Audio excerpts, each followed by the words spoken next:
ఇప్పుడు ప్రాబ్లమ్ ఏంటి తెలుసా? నేనిట్లా పూజ చేసుకోవడం గూడా తప్పే. ఎందుకంటే, నాకు నచ్చినట్టు మా ఇంట్లో నేను ఇట్లా పూజ చేసుకొని వీడియో తీస్తే యూట్యూబ్‌లో పెట్టుకుంటే, "అరే! నువ్వు యూట్యూబ్ కోసమే ఇట్లా పూజలు చేసినావు."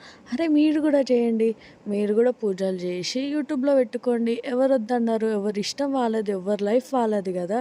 అయినా మా ఇంటి దేవతకి నేనిట్లా పూజ చేసుకుంటే తప్పేముంది? అమ్మవారికి మంచిగా పసుపు పెట్టి ముగ్గు ఇంటి ముంగటేసుకోవడం తప్పా? లేకపోతే నేను ఏమంటారు ఇంట్లో పువ్వులు పెట్టుకుంటే, నీకు అన్నిగనం పువ్వులుంటే మాకియ్యొచ్చు గదా! అని అంటారు గదా!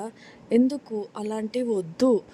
నా ఇప్పుడు పువ్వులు ఇంకా తక్కువనే నేను ఎన్ని పెడితే అంత నాకిప్పుడు అన్ని పువ్వులు పెట్టినా నాకు తక్కువనే.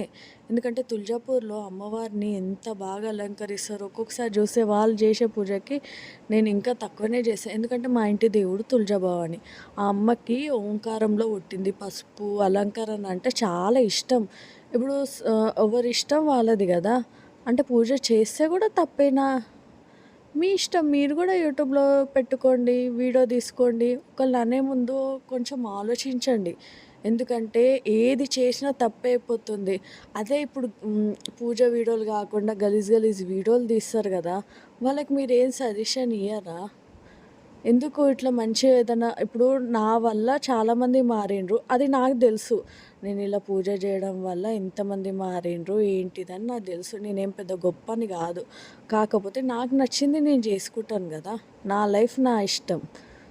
నేనిట్లా వీడియోలు పెట్టుకుంటున్నా, మొఖం చూపియకుండా అంటే అరే! నాకు టైం ఉండదు. ఎందుకంటే నాకు ఇద్దరు చిన్న పిల్లలున్నారు గాబట్టి నేను వీడియోలు జేయడానికి టైం ఉండదు. మా పాత వీడియోలు జూస్తే చాలా వీడియోలున్నాయి మావి.